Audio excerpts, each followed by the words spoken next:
Hey, what's going on YouTube? Welcome to the second video in my series covering Lenovo's new gaming peripherals. In the first video, I looked at the Lenovo Y gaming mechanical keyboard, and putting it mildly, I was less than enthused by the keyboard's performance relative to its price point.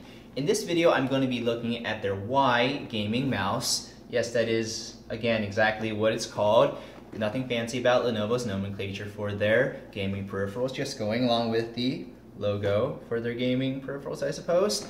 But here's to hoping that the Lenovo Y gaming mouse delivers a better value than the Lenovo Y gaming mechanical keyboard. So without further ado, let's take a look around the box and then at the product itself. The packaging itself is very sharp, so there's no faulting Lenovo in that regard. Here's the mouse itself, and you can see some pictures advertising some of its features like adjustable DPI up to 8200, weight tuning cartridges to adjust the mouse's weight to your preference, and Omron Micron switches rated to over 20 million clicks, as well as a more detailed spec for spec diagram of the mouse on the back.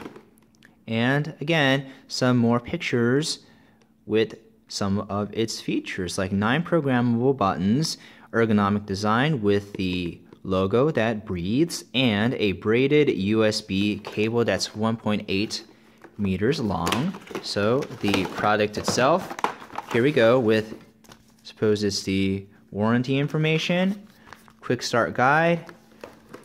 Does anybody really need one for a mouse? And the mouse itself.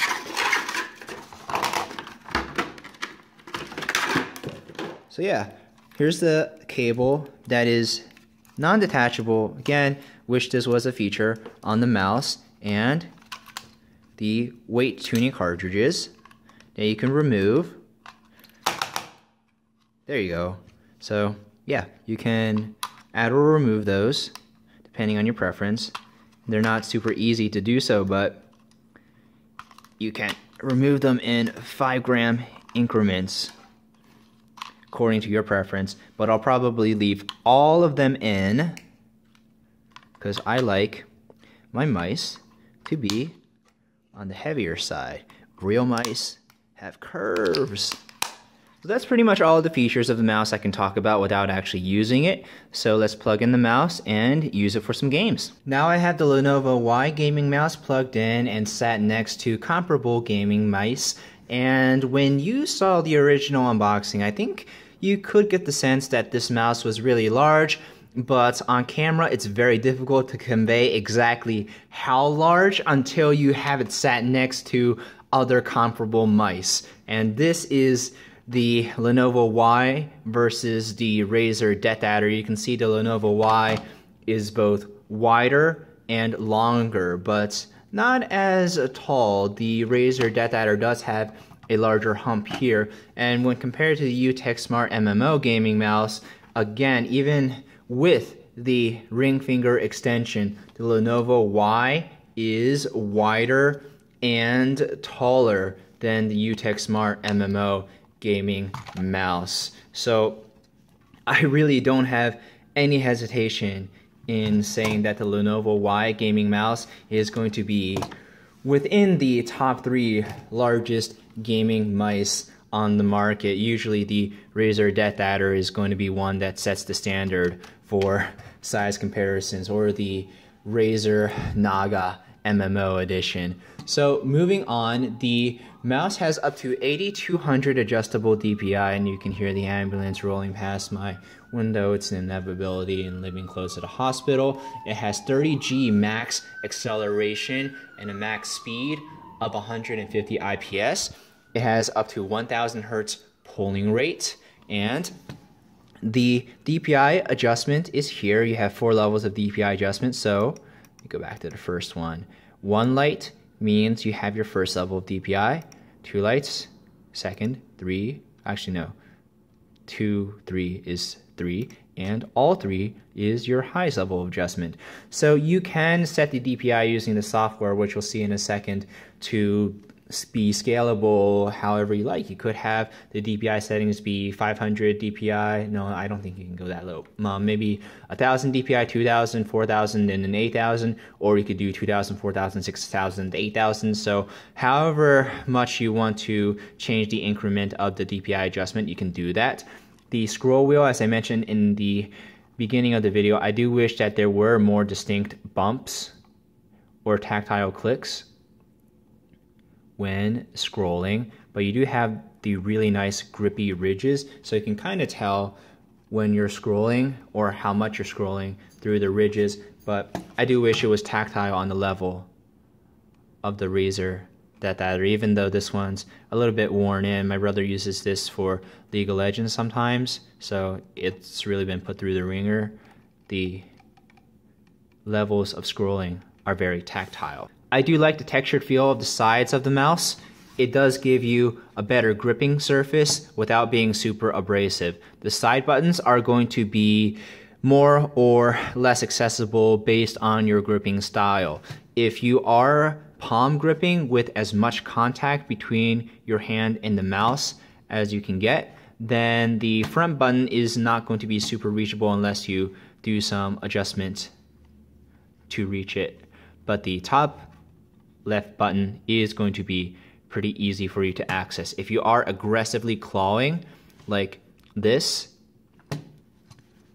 which is how I game most of the time, then you are going to be able to reach both of these buttons pretty easily. If you're fingertip gripping, then you're pretty much just going to get access to the top button. But again, this is not the optimal mouse if you want to use a fingertip style grip with your palm sat on the table and no contact between your hand and the mouse except for just the very tips of your fingers, hence the fingertip gripping. It's very precise, but can be super fatiguing at times depending on the mouse choice.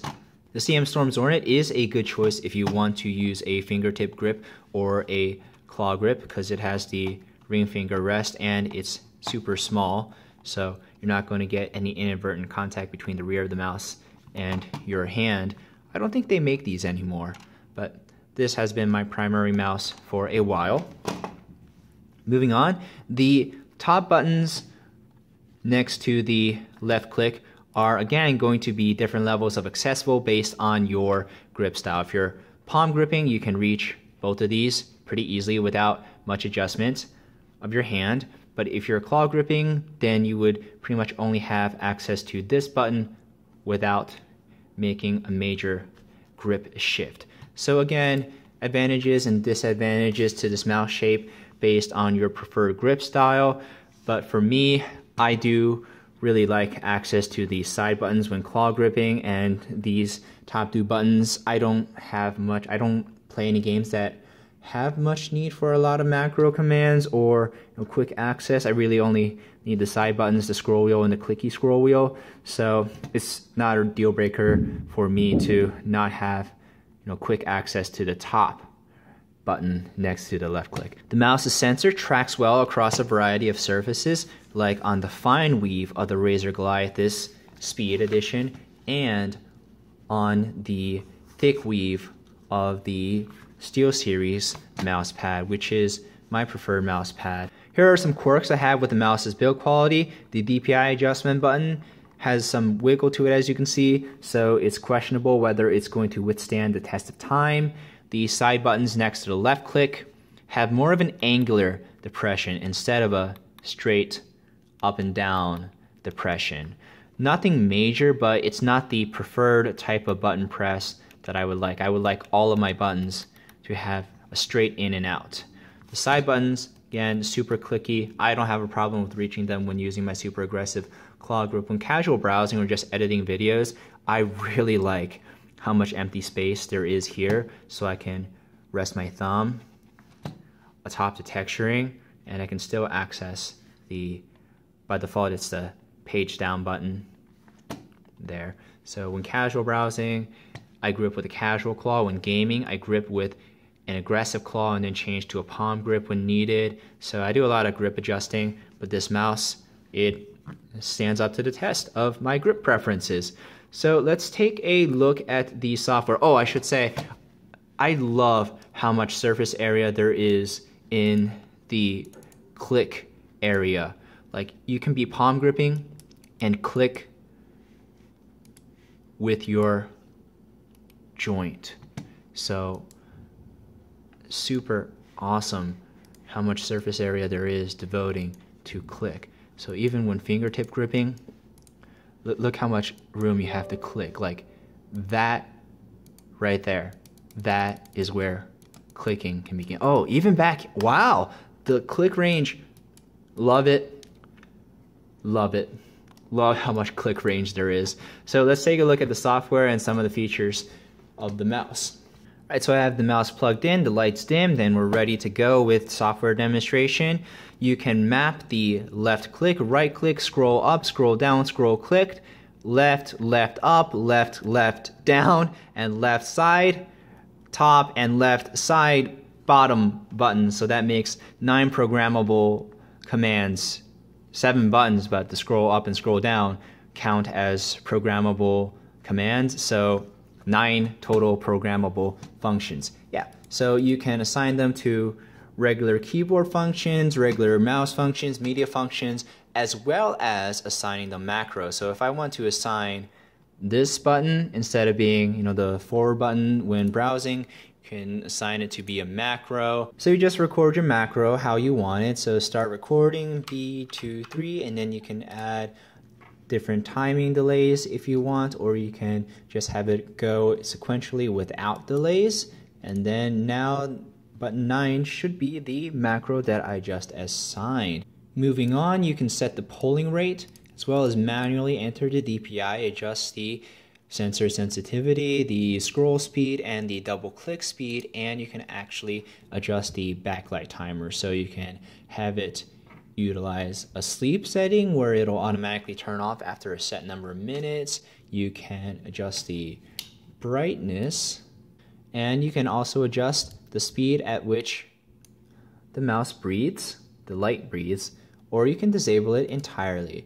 And here, as I mentioned earlier in the video, you can set the ranges for your DPI. You can have it go as low as, have the first DPI setting be as low as 600, and then you can jump for the second setting to be like 2000, and a third setting to be 2500, and then go crazy with the third setting in making it like fourth, however much you want. And then you would save it to this profile. Unfortunately, there is no on-the-fly profile adjustment, so you would have to go back into the driver to make any adjustments instead of having this is a League of Legends macro profile. The next one is a Counter-Strike by command profile. So going back into the settings is one of the downsides for this mouse and its software and its variety of programmable profiles. But there is a plug-and-play option for the mouse. You don't have to use the software. You don't have to use the drivers.